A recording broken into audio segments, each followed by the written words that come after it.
Vamos nessa primeiro. As redes sociais legitimam a ignorância. Eu achei um tema curioso até de trazer. E é dessa Colunas Tortas, né? O Vinícius Siqueira.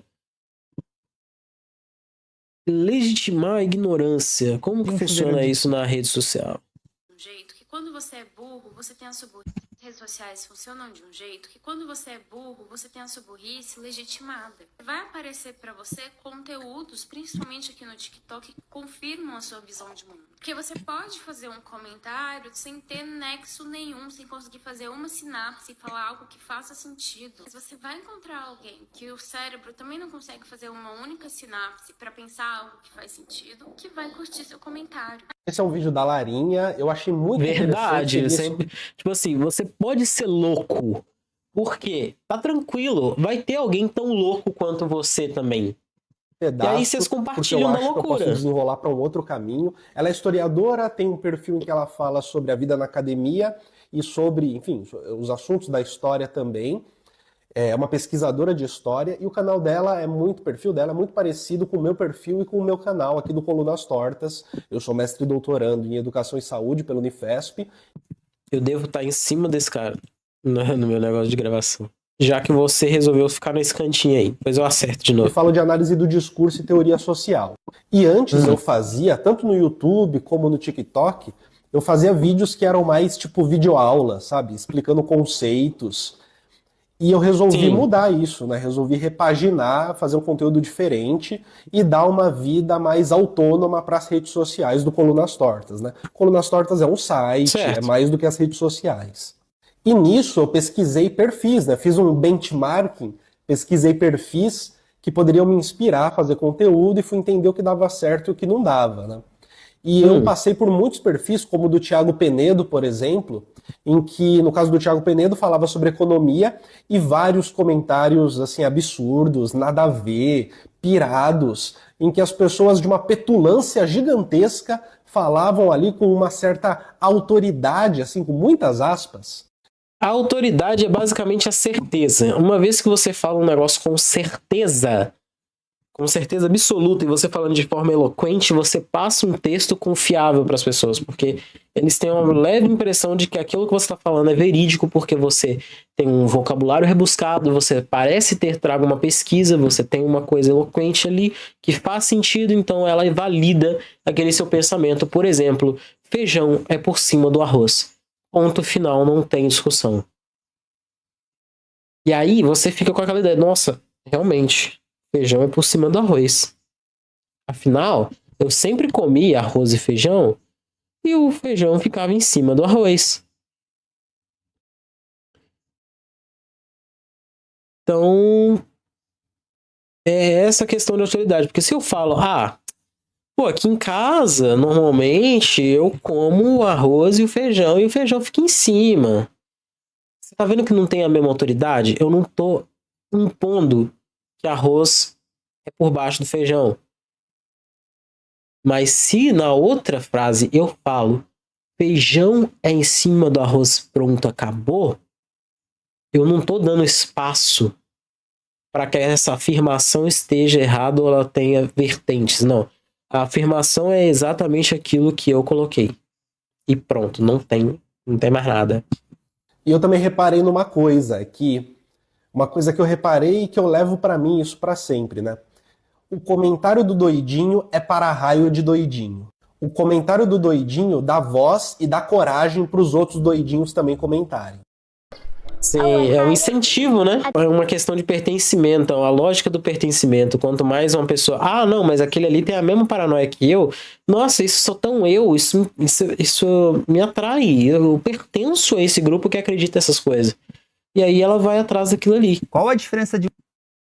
Posso falar isso em termos gerais, ou se isso é só um pedaço da maneira como funciona, mas eu sinto que nas ciências humanas existe uma tendência dos próprios pesquisadores, mas também do público, considerar que há uma necessidade de ser extremamente pedagógico, ingenuamente pedagógico. Ou seja, ser pedagógico até com o doidinho petulante que vem falar groselha.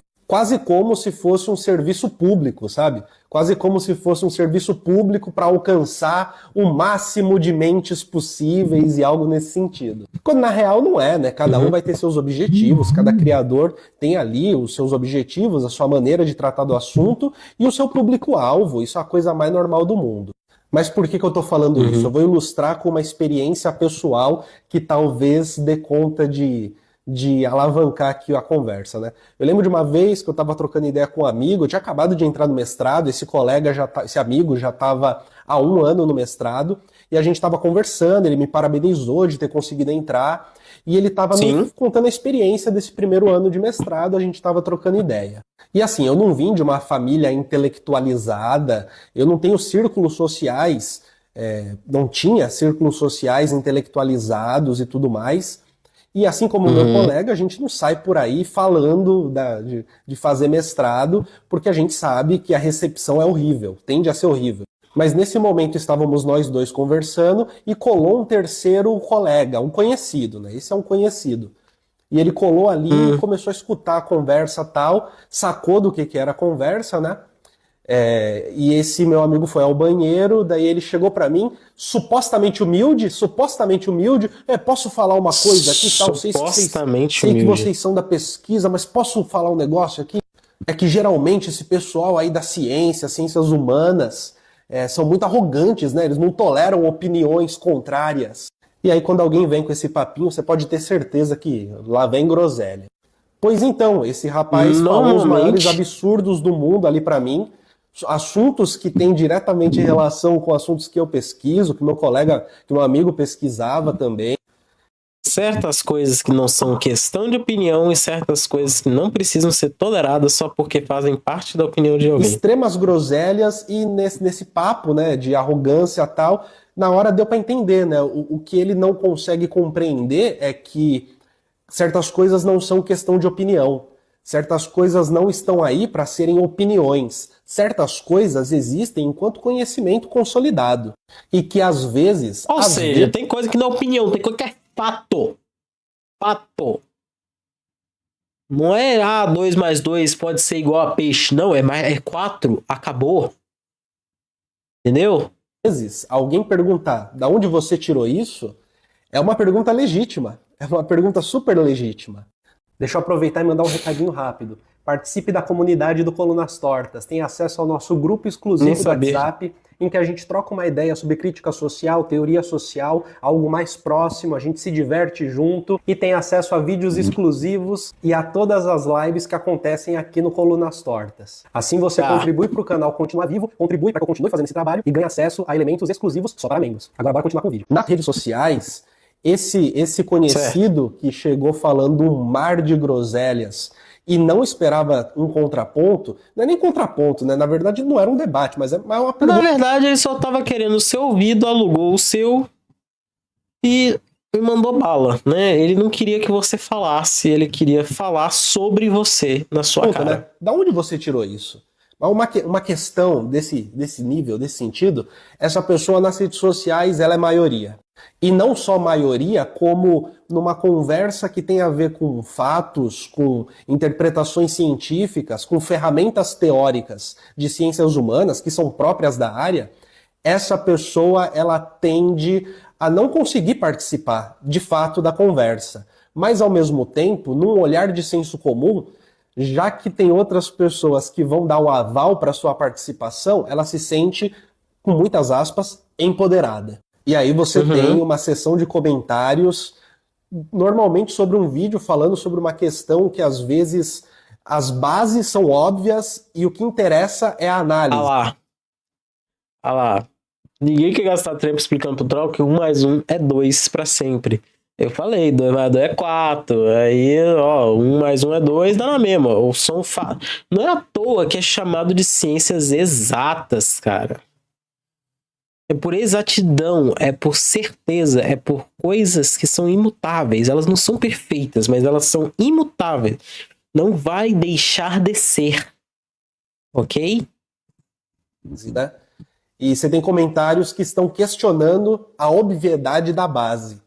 E assim, obviamente é constrangedor isso. É constrangedor ter que explicar a base. É constrangedor e tomaria um tempo gigantesco, dá trabalho. Principalmente também depois dessa cultura de debates que tem na internet, né, em que parece que tudo é debatível, parece que tudo está sob debate. E assim, vamos falar aqui do óbvio cotidiano. Quando você está conversando, certas coisas não estão sob debate. Ou você aceita certas coisas, ou a conversa simplesmente não flui. Nem tudo está sob debate. O YouTube, o TikTok não são grandes ágoras do mundo moderno, são só redes sociais. Lembro de ter feito um vídeo, um dos primeiros que saiu da bolha aqui do Colunas Tortas, que foi sobre Claude Lévi-Strauss e sobre o tabu do incesto. E sobre como que o incesto ele não é natural, mas ele é uma dobradiça entre natureza e cultura, segundo as estruturas elementares do parentesco. Vocês batem uns papos bem estranhos, né? Uns papos bem cabeça, assim. Vocês vão bem longe, né?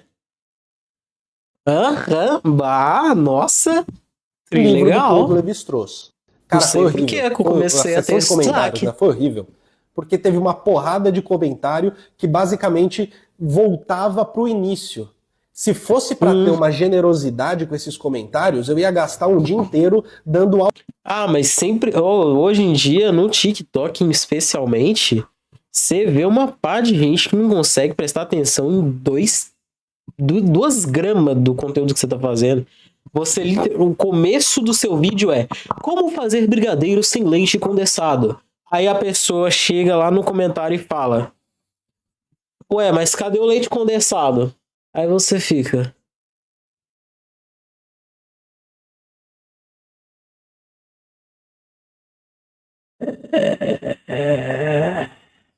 Aí o outro vira assim: não, mas onde que tá a receita? Sendo que você fala no meio do vídeo: olha, todos os ingredientes vão estar na descrição.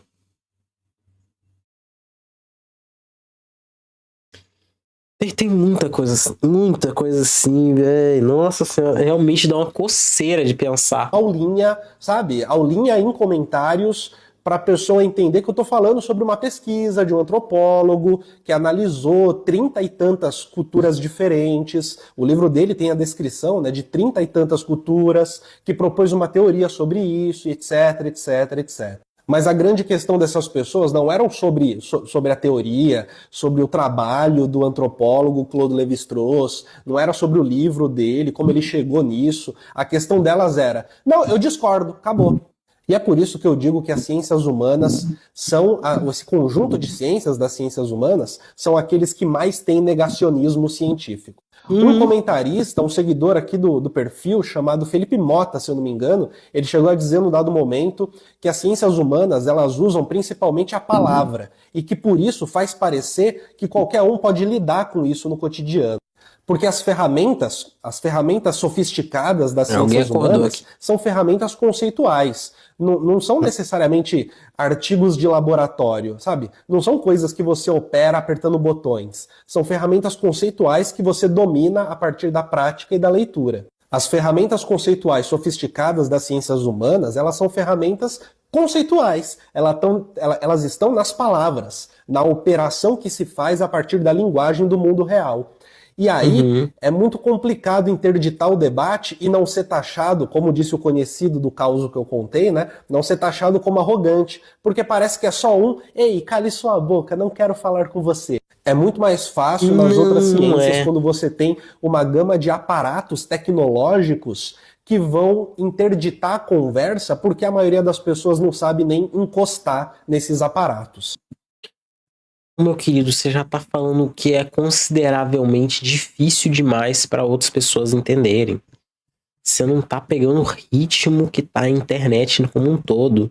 Você não tá entendendo que falar do jeito que você tá falando já desprende a atenção de um monte de gente. Então a galera, eu tô te falando, a galera que já dropou o vídeo porque não tá na minha linguagem de tralaleiro, tralalá. Eu vou perguntar pro chat GPT do que esse vídeo fala.